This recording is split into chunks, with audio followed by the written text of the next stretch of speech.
Hello and welcome to the final session of today's McKnights Workforce Development Forum. You've tuned into Building a Culture that Retains Experienced LTC Nurses. We'll be discussing actionable tactics that can help motivate and retain experienced nurses, elevating quality throughout your organization. I'm McKnights Senior Editor Kim Marcellus, and I'll be moderating this event. I'll introduce our speakers in just a moment, but first we do have some light housekeeping to take care of. If you have any audio problems during today's presentation, please first check the volume control on your device. This is the most common cause of any audio problems. You can also use the help button if your own troubleshooting efforts don't work. We will have time for a Q&A session near the end of the presentation. If you have any questions, please feel free to submit them starting right now in the box on the left side of your screen. And while we don't have any slides today, I'll remind you at the end of our conversation how you can rewatch this session or share it with others after the live event is over. Now, regarding continuing education. This educational offering has been reviewed by the National Continuing Education Review Service of the National Association of Long-Term Care Administrator Boards. It has been approved for 1 clock hour. However, you need to stay tuned to the entire event during its original broadcast to receive a certificate. You can track CE requirements through the course completion tracker, which is accessed through the last icon in the area below the open webinar panel. Once you've achieved 50 viewing minutes, a View Certificate button will display, and the required viewing duration will have a green checkbox. You can then view or save your certificate. A copy will also be emailed to you afterward. And now let's meet today's speakers. Rachel West is Director of Education at IntelliCare. A nurse for more than 20 years, Rachel has worked everywhere from intensive care to hospice to academia, always with an eye toward education. She's taught at the community college level to high school students in vocational training through postgraduate certificates both online and on the ground. Sean Carney is Vice President of Partnerships for IntelliCare. Sean joined IntelliCare last December. Previously, he was president and owner of 2 skilled nursing facilities, and prior to that, he was president of CMC Healthcare Management, which operates multiple centers, and with Brookdale Senior Living. He has been a certified skilled nursing administrator since 2004. So hi and welcome, Rachel and Sean. We are getting a little feedback there, so sorry about that. Let's, again, Rachel and Sean, thanks for being here. Let's do a little scene setting before we jump into our actual conversation. Obviously, we know that long-term care is growing more complex, and as that happens, experienced nurses are really essential for managing residents' needs and mentoring younger staff members too. Last year, nursing assistants and aides turned over at a 10% higher rate than nurses, but that's starting to flip. The tide is in fact turning, and more RNs are considering leaving their roles. That's something we've been writing about quite a bit here at McKnights in the last few months. One story we did was noted by your team as well. The National Council of State Boards of Nursing estimates 900,000 more nurses, licensed nurses, will leave by 2027. So facilities really need to undergo a cultural shift, which is what we're going to talk about today, and how to retain these nursing veterans. But really, we want to talk more than about the word culture. We want to talk about how you build culture, what those tactics are, and what they look like operationally, I think. So, Sean, we're going to start with you today. Can you talk a little bit about how the culture of a long-term care facility impacts retention of nursing staff, particularly those experienced nurses that we all really want to hang on to? Sure. The first thing I'd bring up, of course, is people want to love, respect, and be proud of the place that they work at. That's important. So when I think about the culture of a facility and how it impacts the retention, I immediately go to having pride in your workplace and being excited to show up at work every day. That's first and foremost. But above and beyond that, the culture of a workforce is paramount to retaining those staff members that are at the upper echelons, because there's such high competition as well. There's an opening at every healthcare center across America, and if your culture and your facility is not top notch, there's no way in which you're going to be able to retain your staff.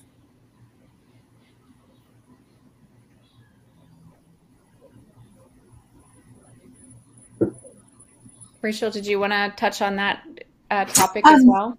yeah, I guess I think one of the things that I think about, when you think from the nursing perspective, feeling like you have access to have a voice within a facility, and while my working environment has not been in long-term care as a long-term care nurse, I have had lots of opportunities to work when I was working in hospice and things like that, in those spaces, and feeling like walking in somewhere, you can feel when the environment is centered towards the nursing staff. And nursing staff is something I use that really, I think, is a term that encompasses just nurses and nursing assistants, or staff that, paraprofessionals as well.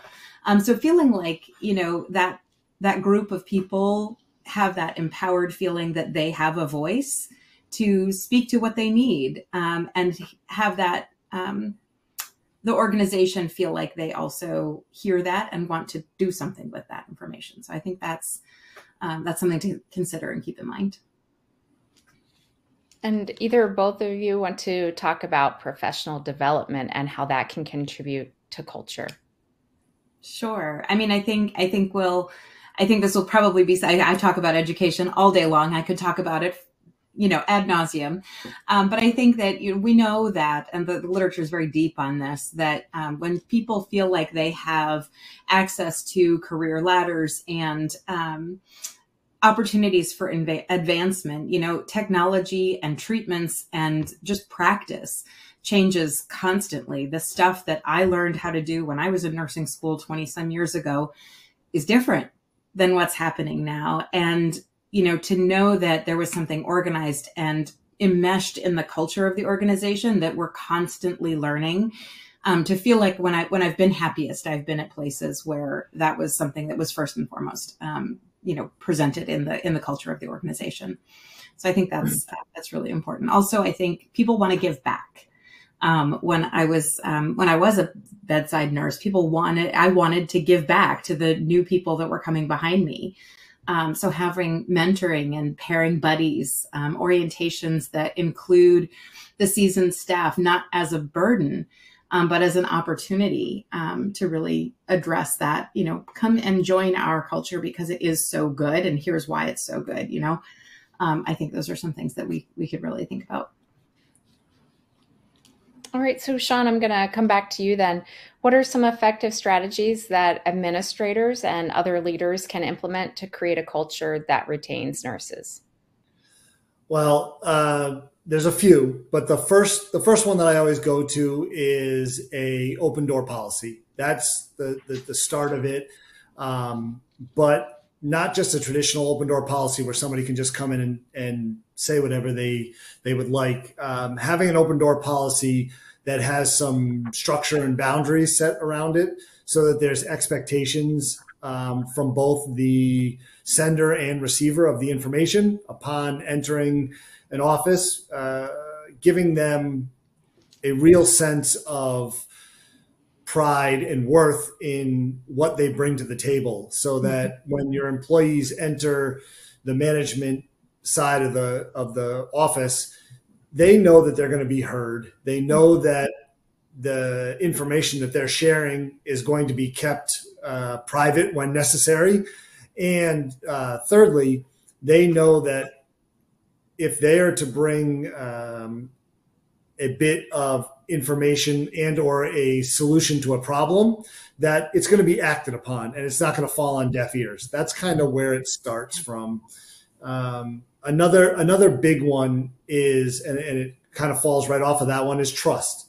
Knowing that, especially in the healthcare industry and in long-term care settings in particular, there is so much personal information that is traveling throughout the day, throughout the hallways, in resident rooms, in break rooms, amongst coworkers. There has to be a level of trust in order for a culture to thrive in a healthcare organization. And then third, to piggyback off of what Rachel said in the previous question, she said it perfectly, that desire to further your career, continue in education, and develop your personal skills and the skills of the facility, it matches up very well with the industry that we serve. People want, oftentimes I found that healthcare professionals, nurses in particular, are lifelong learners. So there has to be an environment in which that lifelong learning is fostered and appreciated. I think if you put those three things together, you honestly have a very good chance of retaining staff members who want to stay on the cutting edge and current in practice. Right? Again, Rachel said it perfectly. What she did or learned 20 years ago may have been tweaked a bit over the last 20 years, and most importantly, in the last 3 to 4 years. What we know about infection control, line listing. I don't want to get into really nursing specific stuff, but the practice in which we gather information, we learn from it, and then we make change has increased tenfold in the last 24 to 36 months, let's say. Yeah, absolutely. And I think to piggyback on that, the idea that as a society in general, we've all had to raise our health literacy a little bit and understand to whatever degree we can, that there is this process in science, like we as professionals, how we approach learning, which is exactly what you just said, Sean. Get information, get new information, pivot, change, and make an action. That's super important. I wanted to just touch on something that I know you and I have just sort of talked about a little bit around the idea of leveling the playing field and creating that culture where everyone in the team feels empowered to seek out somebody who holds a position of power. I think it needs to be said that there are these inherent title-based positions of power that may or may not always match the level of impact that can be had by that individual, whether they hold that position of VP or executive director or whatever, or not. And I think you and I have talked about this before, but I think it might be helpful just to sort of talk about that a little bit. Oh, sure. I probably take it for granted, but the typical pyramid or organizational chart in healthcare is legitimately flipped upside down. Those folks that have the most amount of impact on a facility are the ones that are quote unquote line staff and are touching the patients, the residents, the family members, the stakeholders in general. They clearly have the most impact on a facility and should have the greatest voice within the facility. That's paramount. I oftentimes relate things back to sports due to my previous experiences. And in reality, in healthcare, the quote unquote management staff is there to do the blocking and tackling. Those folks are there to help alleviate the impediments that stop the caregivers from doing their day-to-day work in a non-efficient manner. And that's what a good manager does. That's what a good person in power, as you said, that's what they're there for. They're there to help kind of direct the information in the proper avenues or the proper streams, make sure it gets to the places it needs to get to. But the source of that information and the weight in which it holds, that comes significantly from the line staff and those folks that are interacting with the stakeholders on a day-to-day basis, for sure. Yeah, I totally agree with you, which is why I wanted to make sure we said that, because it's so important to really treasure that relationship and foster that. People respond to that. They really, more than anything else, I think people really want to be seen and heard and feel like they value. The other thing I just wanted to come back to what you said before, Sean, about trust, that and just sort of make the note that it's so hard to build someone's trust, especially someone where their trust has previously been eroded. They've maybe worked somewhere else where they didn't have a voice. They didn't have something, a safe place they could go and share a concern or an idea. So it's hard to build that trust with a workforce. And it's incredibly easy to lose it. And so I think, if we're talking to leaders, which I think we are here, that's important to remember that it is going to take more time and effort and energy to build that trust. And once you have it, remembering to hold it very carefully, because it will, could quickly gone.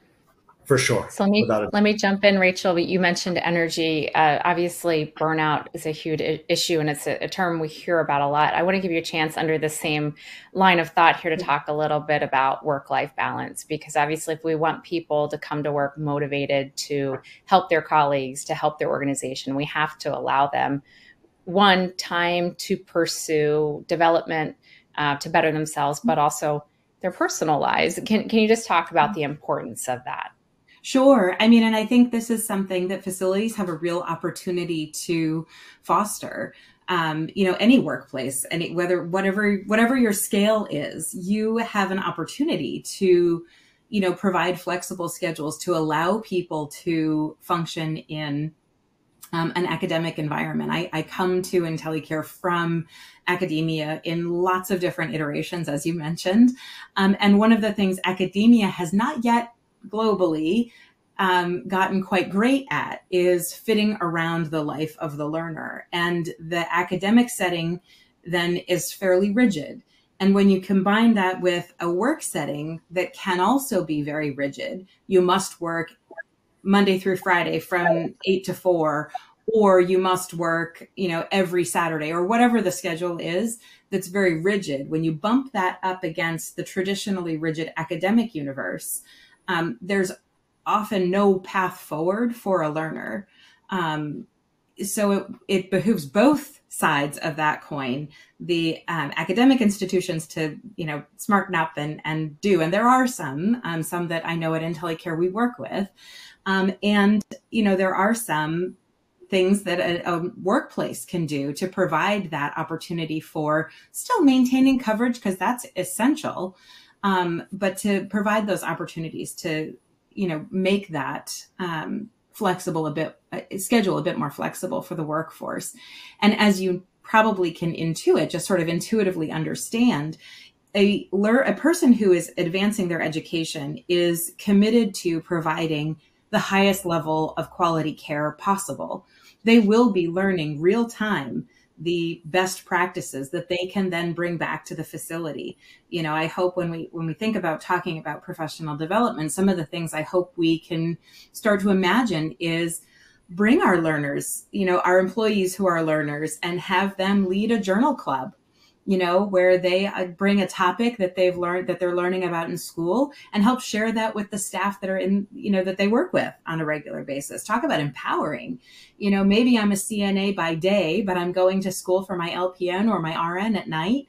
Maybe I just learned something new and exciting that, when I was a nursing student, I was so excited for the things that I was learning. To have had the opportunity to come and share that knowledge with the people I worked with. I happened to be working at the hospital at the time, but to bring that knowledge back to them and say, hey, have you guys heard of this? And let's talk about that. That requires a strong culture of continuous learning at the workplace and a tremendous amount of opportunity for empowerment of that learner. That's just one idea that just sort of popped into my head, but, giving those opportunities for people to take advantage of higher education or not higher education. Maybe they're and lots of people are, and you probably have people in your workforce right now that are very happy being at whatever level they're at. And I think that should be something that's celebrated as well. We don't have to push people along a trajectory of higher education organized in a, very specific and rigid way, but the fact of the matter is, as we've said before, there's lots of things that are changing all the time, and providing opportunities for people to stay current, stay fresh, and deepen and widen their knowledge base beyond what they've just learned, in their primary education, is a true benefit, and something that, again, the literature really backs up, that people really want, value, and will stay working for employers that have those kinds of services. Well said. So let's go a little more deeply into nurse education and how it directly feeds retention efforts. Rachel, do you want to start down that Sure. road, and then we'll bring Sean Sure. into? Yeah. Yeah, definitely. I mean, I think a lot of what I was just sort of thinking about was this idea that we can, when you start a career in healthcare, or really any career, but we're talking about healthcare, you get a beginning level of knowledge. If you think about a professional as being in charge of building a house, that foundation is what you learn in school. And if you're a nursing assistant, you learn that in however many hours it takes that program. If you're a nurse, you learn that in a number of years usually. But that's just the beginning. That's just the foundation. What's required is continuing to notice your practice on a day-to-day basis. Nursing is a practice and an art. I mean, they say that, and it's true. There are lots of things that we can learn in school, and lots of things we do learn in school. But even more importantly are the things we learn out in practice that we can then reflect on and improve our own understanding and practice. So, professional development can be very structured, as I'm sure people are doing right now, where there are, let me just back up. I was just going to say, like, in services and annual training. I think, as the person who often owns the education universe and the places that I've worked professionally, people see me coming and they kind of go, "Oh, education. Isn't that great? We just need more of that." And, what we think of is, something dry and boring and required. And it doesn't have to be that way. When you have the right partner providing those in services or providing that education, it can be better than what we all maybe remember, or maybe what we're still doing. It doesn't have to be dry and terrible. So making that learning, starting with the idea that we can, whatever it is that we're learning, whether it's the required OSHA trainings every month, every year, or fire safety, yep, it's the same stuff, and yep, you still have to do it, but there can be ways to make it a bit more engaging. So having somebody who understands that, leading those is really going to be very valuable to helping people show up and do their annual trainings. We have to do those, right? But I think one of the things I wanted to sort of toss out there as an idea for people to think about is engage your community. The community that's around you has a tremendous depth of experience and expertise. There are people today that are in your community that can and probably would love to come in and help your staff learn about, wellness. We mentioned burnout a little bit earlier. I think we need to talk about compassion fatigue and burnout and moral injury and sort of parse that out a little bit at some point. Hopefully we'll have time today to do that. Because those are three very different things with three very different approaches, and something that we need to, as workforce partners, really think about how we're addressing. So engage your community. It doesn't all have to come from you. You don't have to reinvent the wheel. These things do exist out there, and they're not all terrible. Well, Sean, can I redirect just a little bit? Because what you've talked about, Rachel, a lot of it is internal motivation, that folks want to be better and do better. And yet we want everyone on our staff to keep striving, to keep getting better. So Sean, would you talk a little bit about recognition and rewards, and kind of how those can be used effectively? Sure. First, I always go back to what we've already been talking about, and the fact that you first have to recognize that within this profession, the commonality is the lifelong learner. And if you understand that, then you can truly appreciate and help the experience of that person because you understand where they're coming from. That's where it starts, right? The second thing is helping to identify learning or professional development or education as a benefit and truly promoting it as such. And if you're going to do that and you're going to promote it as a benefit, as a leader, you must be willing to put some resources behind that. First and foremost, you have to kind of put your money where your mouth is by way of promotion and by dollars and cents first and foremost. So once you've gotten that out of the way, promoting and providing recognition for those folks who are willing to step out and better themselves. And by bettering themselves, they're bettering the quality of care within the facility.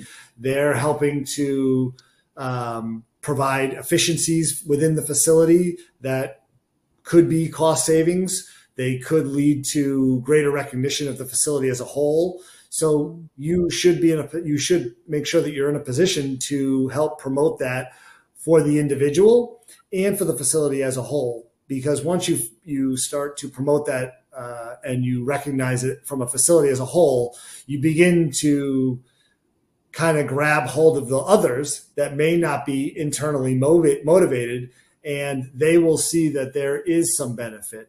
That's kind of the external benefits. The internal or the more personal benefits to a individual who has not yet jumped on the train and completely sees all the benefit. You have to show them that if you are to continue to educate yourself, better your skills, continue to learn from both academia and or practice within the healthcare field in general, that there should be additional compensation that comes along with it, because they are putting in the effort to better themselves again, which does benefit the facility. So there has to be a monetary reward of some sort to go along with that. Yeah. Rachel, did you want to talk about certifications? Yeah, I was just going to say, to piggyback on what you were just saying there, Sean. I think, certifications are often expensive endeavors for people to pursue, but they, the return on investment, if it were a facility who were able to sponsor part or all, or do, a work for payment kind of project. I mean, what you said, putting your money where your mouth is, not just automatically paying for something, but there are all sorts of mechanisms to encourage and inspire people to pursue these things, especially, I'm thinking about wound on ostomy continence nurses, or those who have the RAC CT from, or MDS certifications.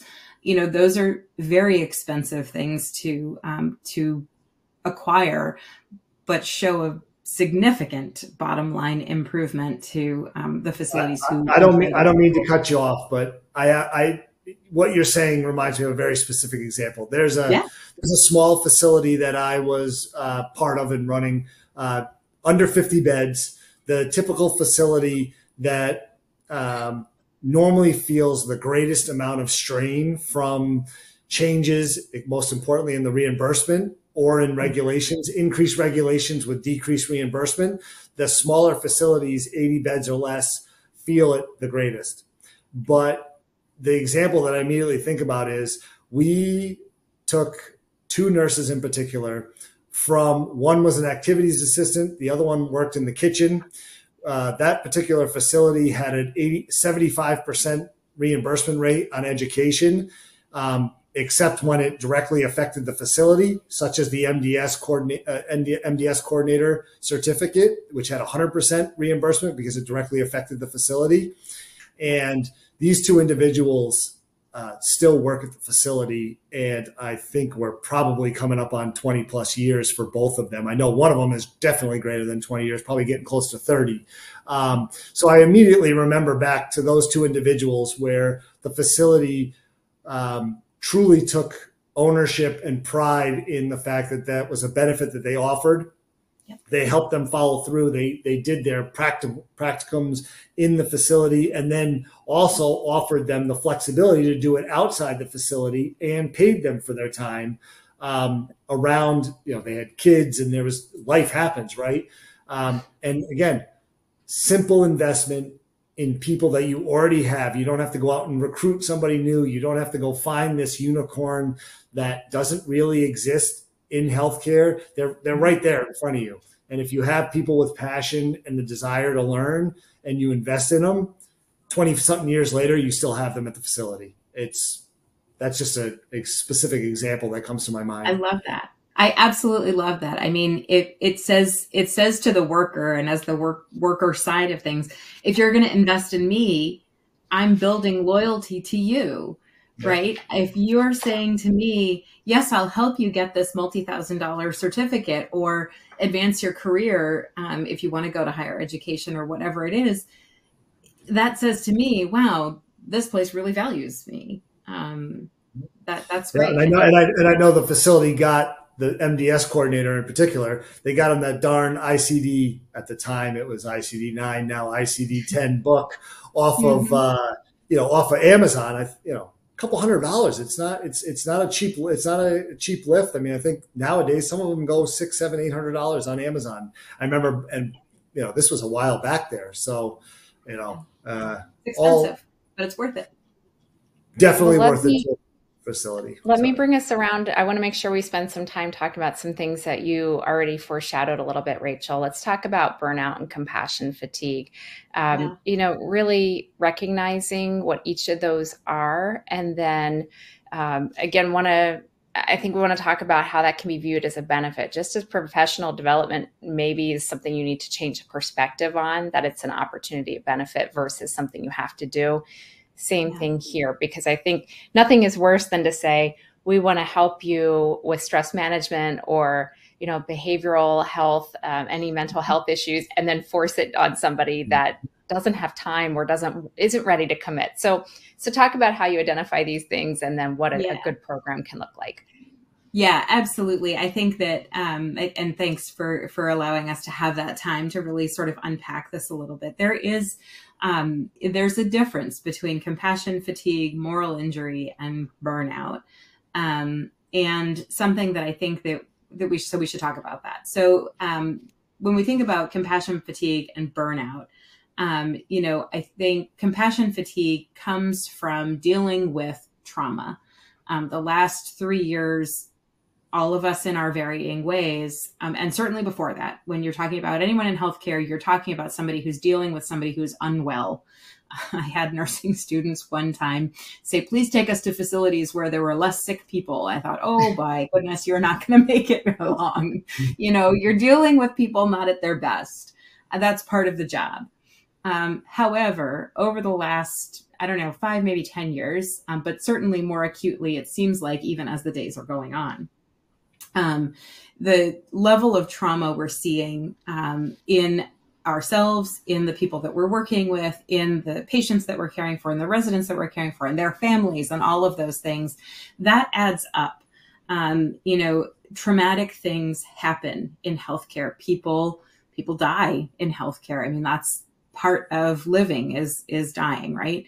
It's not something that we think about and talk about all that much, but it happens. And those things can be and are traumatic, and they are compounding.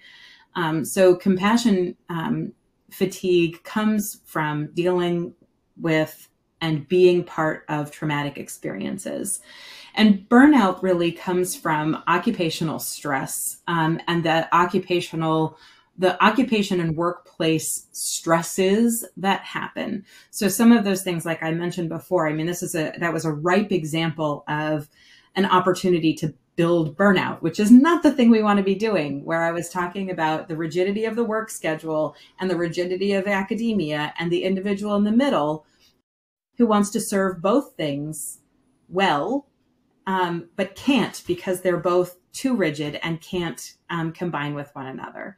So when we think about, and then moral injury, we need to talk about moral injury. Moral injury really comes from, is the individual experiencing an internal conflict between what they want to do and what they feel they can do. And when we think about moral injury, that is something really dangerous. And healthcare workplace centers need to be very, very, very careful to minimize the risk of moral injury for the workforce, because it will quickly turn into a mass exodus, as we're seeing, as you said at the beginning, we're already seeing it.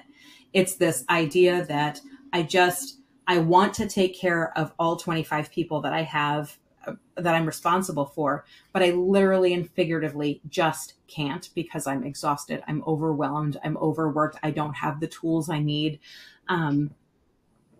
And I think that we need to just sort of address that. So in order to successfully prevent burnout, compassion fatigue, and minimize the effects of moral injury, we really have to first know what they are, what those things are, and then second, really think strategically and include your staff in thinking strategically about how to minimize it. I think, what you said was really very valuable, Kim. Please come do this workplace, meditation. Wait, you have to go. Well, maybe I don't want to do meditation. Maybe what will speak to me is journaling. Maybe I don't even know what I'm feeling. So maybe I need somebody to help me unpack this collective and increasing trauma that I'm experiencing. So I think we need to, step back, look at each piece as individuals, make sure we're using the right terms, and then help our workforce understand those differences too, because obviously not everybody knows those things. And then work on strategies to help individuals and collectively, providing lots of multifocal opportunities for people to, recharge and regenerate and pursue their career goals and things like that. There's actually, I was looking at something the other day. There's something called the Code Lavender. We're familiar in healthcare with lots of codes, right? Code blue and code brown and code black. But Code Lavender was something that I was like, oh, that's interesting. What is that? So there's this team of people at Cleveland Clinic on the Code Lavender team, and they are in charge of putting out healthy snacks around. Obviously, you got to watch Joint Commission and all of those things. Don't put snacks around where you're not supposed to, but provide opportunities for people to, have aromatherapy. Maybe there's a place where, you can set up some aromatherapy or help people understand what that is that they might want to, review. Anyway, the idea that Code Lavender could be something that, maybe you want to look up. I'm not affiliated with Cleveland Clinic at all, but I thought that was kind of an interesting idea to sort of like a strike team within your building to address this idea of compassion fatigue, moral injury, and burnout.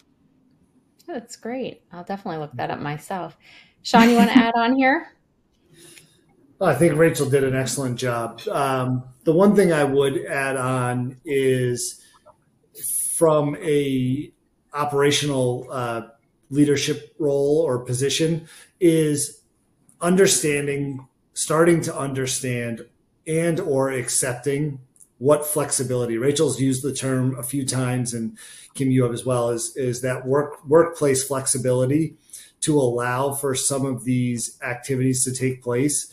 And one of the ways to really begin to accept or to understand what that flexibility is number one, asking the workforce to get a true understanding of what they deem to be flexible. And two is understanding that there are many ways in which we can work within the healthcare system. And the old way of working a specific shift at a specific time and a specific day is just not the way that healthcare is being delivered at this time. So we have to be open and accepting of the fact that there are people who want to give back and they want to care for these residents in need. And we as leaders in the field have to be more accepting and understanding of what that flexibility is on our side first. And then we can help provide the tools that will allow the workforce to either better themselves, help avoid the burnout, most importantly, and kind of work from that perspective. So I'm going to kind of turn to our next topic, building on something you just mentioned. You talked about asking the employees. I think that's something that you've found to be helpful in your own roles. Can you talk about some other examples from your time as an administrator, building leader, of things that you saw hands-on programs that really helped you keep your nurses? I think I had a couple of notes here about a Nurse of the Month program and other career advancement opportunities that you've used. Oh, sure. I would love to give a million examples, but some of them are as trivial as having the employee of the month or nurse of the month parking space right out front of the facility, right next to where the family members come in and out of the facility, so that number one, it's recognized by all, and number two, that it promotes interaction between the nurse and the family members on the way in and out of work. That's one. Public recognition of employee of the month or nurse of the month is an excellent one. I thought that Rachel keyed in on one that I used in particular all the time is staff-led education programs, where the staff members are number one, choosing the topic, and then number two, actually leading the discussions. That was always a big component of mine. And then the last thing that I would bring up is, as far as gathering that information as the leaders, it has to be done on time and meeting the employees where they are. We have to be very cognizant of the fact that healthcare in general is a profession in which you are right at that border of being overworked almost on a daily basis, right? So your days are full. There is not a lot of sitting around and taking multiple breaks in between the tasks that you have. Many nurses work straight through lunches. They work a half hour after their shift. We have all of these stories and we know them. So if you are wanting to gather that information from your staff, it is incumbent upon the leaders to go to where they are. And number one, you get to see what's happening, and you get to see, you might even walk right into the situation in which you want to educate on, and you have a firsthand experience. But number two, you're gathering that information in a place where they're comfortable and safe and able to share it. So you're not adding to the burden. That's what you don't want to do, is add to the burden. Right. I think that covers everything we've been talking about today, right? Like, do it in a way that invites people to want to engage rather than another thing they have to do. Absolutely. I was just going to add can I just add one more quick thing? One of the things that I worked at a large university hospital briefly.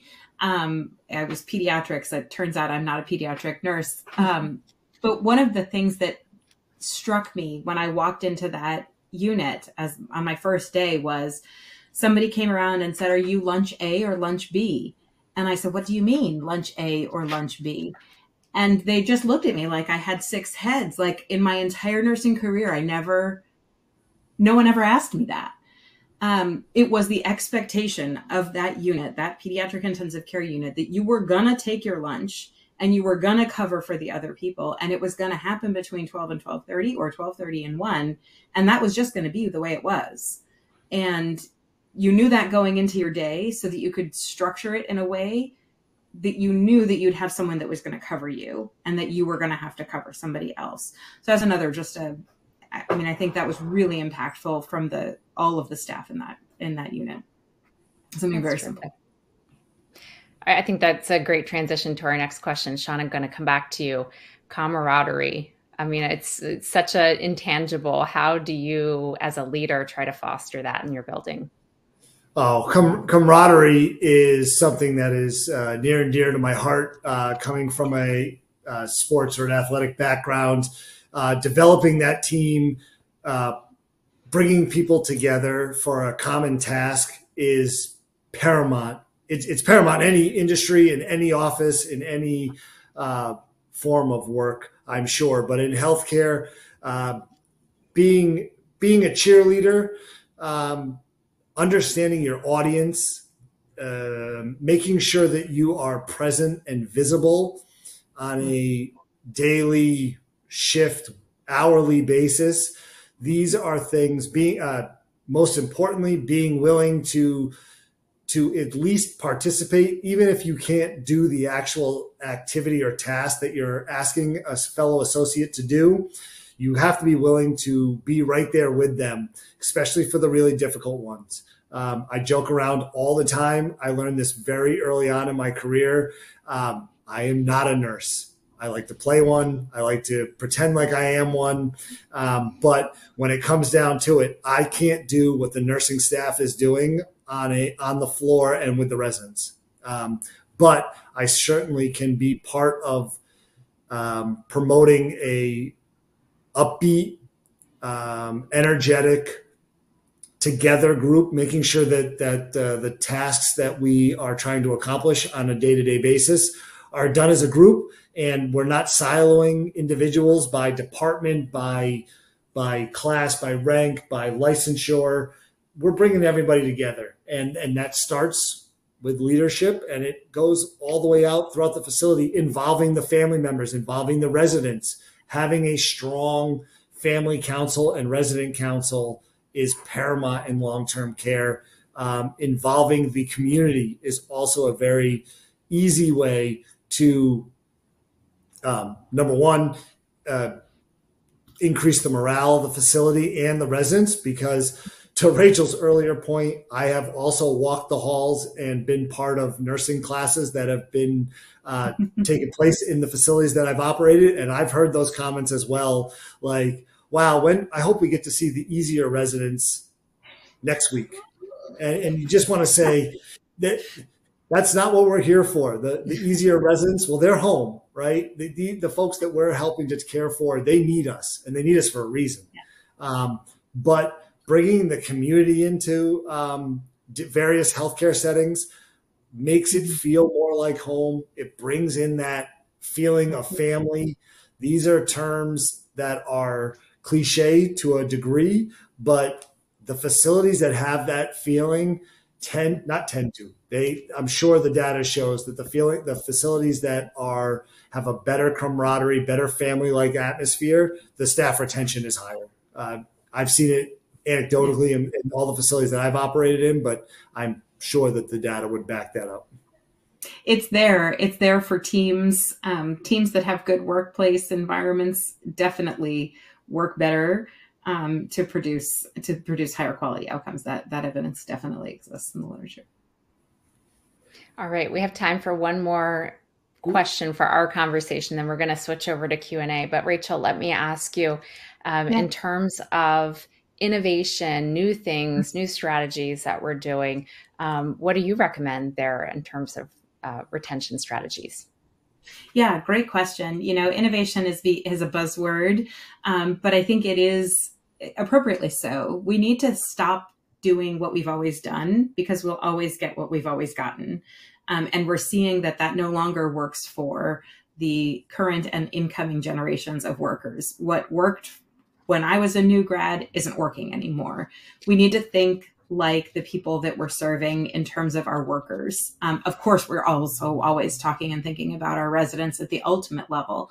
But if we're talking about staff retention, we must meet them where they are. We must provide technology, I think my opinion is, technology-led innovations to expand and develop a person's professional capacity. So things that used to, I love paper. I always have pen and paper with me, always. I love paper, and Sean too.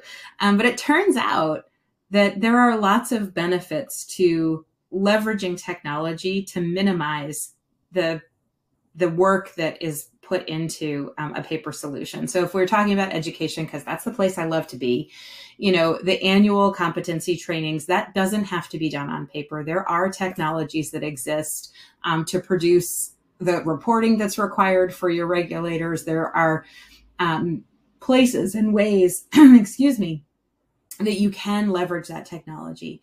Of course, you say technology. I was part of the first rollout of an electronic pharmacy ordering system for a 300-bed facility here in Boston. It was the first time they were using computer-aided pharmacy ordering. It was the first one in the state, as a matter of fact, at the time. And I had a tremendous job of training nurses who saw technology, saw computers, and were like, no, thank you.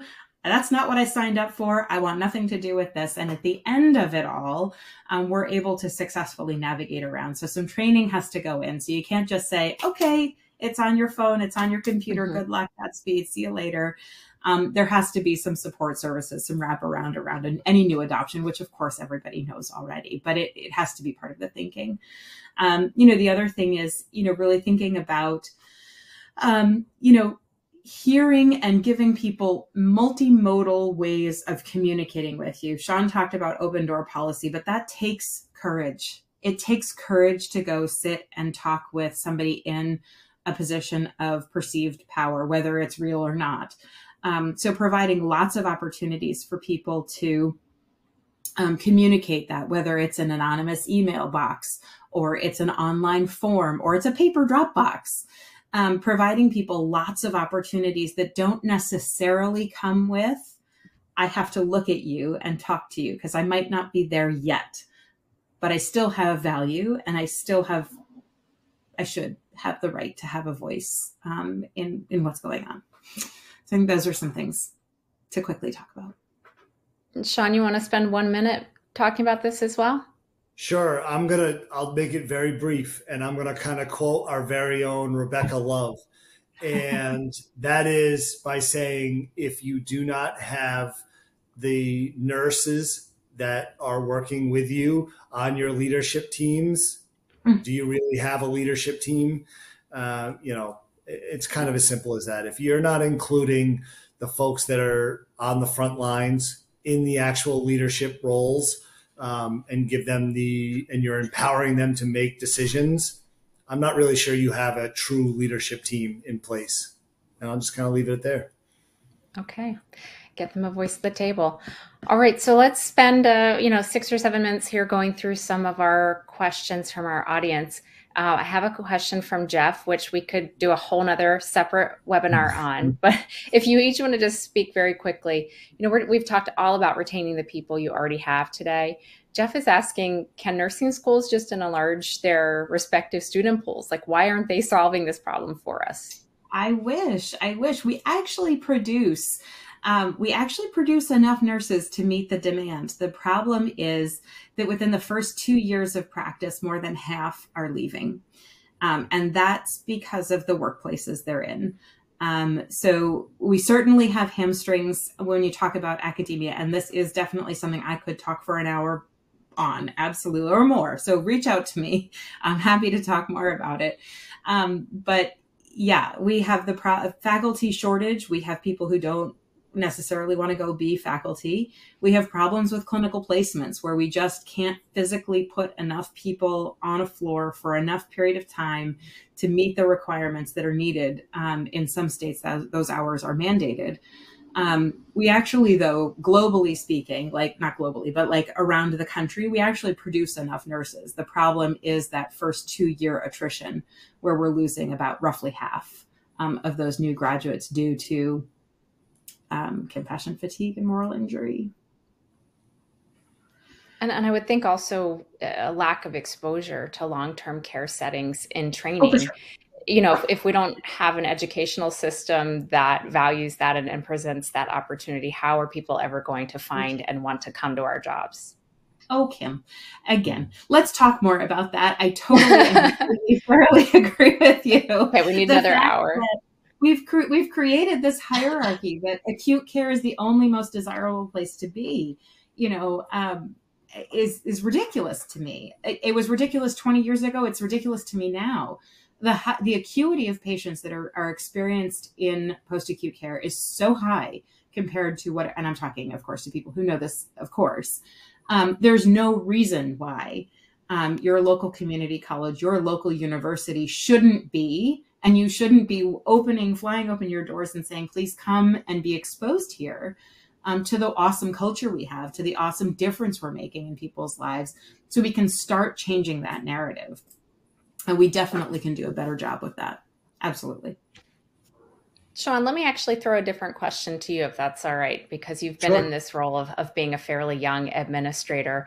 Sean is asking, what do I do if I am working for a company that's kind of holding on to some of the old ideas of leadership and really top down, and, younger administrators coming in who are trying to do some of the positive things. I think this came in when we were talking about wellness and burnout and recognizing those things. How do you work with your company to get them to see the value in some of these strategies? So I may or may not be the right person to ask for this, because I first would say it is a lot easier to ask for forgiveness than it is for permission. And I operated in that manner from 2000 to 2008 or nine, much of the beginning part of my career. But I would follow that up quickly by saying, if you truly believe you have a new idea or a potentially different way of doing something that is maybe more of a modern approach, being able to present it properly and maybe do a pilot or a trial period of something, depending on what the idea is, being able to gather that data and then being able to present it is a good way to demonstrate that there is a benefit, or then at that point, it's not a potential benefit, that there is an actual benefit to one of these ideas that you have. That's the easiest way, is to physically present it after giving it a little bit of a trial or a pilot program. That's the safer way to do it. But I would not be scared, timid, or nervous to try new things, especially as a young administrator, because the industry as a whole is starving for young, new, innovative minds to enter the field. And leaders have to be, they are very well aware of the fact that we need young, new administrators to enter the field from varying backgrounds. So I'm not sure that anybody's in a place where they can turn these folks away. So they're in a good position. They should take advantage of it.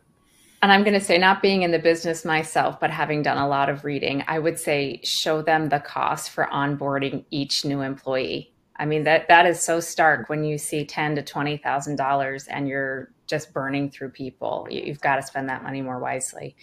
Okay, Rachel, I'm going to give you 60 seconds to answer this other challenging question, and then we're going to wrap up.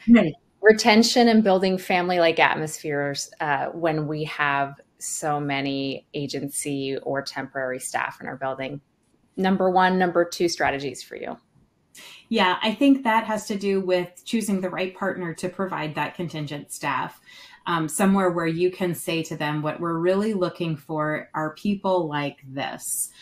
Being able to say to that partner, look, we want somebody who believes in what we're doing. And here's our mission. Here are our values. Here are how we believe we want to treat our residents. Looking and having people just do this for the money. I always have told my nursing students, you don't do this for the money. And if you're doing this for the money, it's time to go do something else, because the people on the other side of the bed are going to they're going to suffer.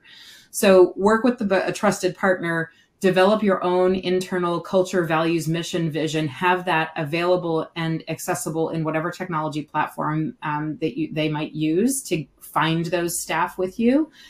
Promote long-term, like temp to perm contracts, maybe use this temporary person as a trial run, try them for 13 weeks or something like that, and set that intention at the beginning that, look, we want to have you and we want to have you here for long-term right at the beginning. So those are some things that come right to mind.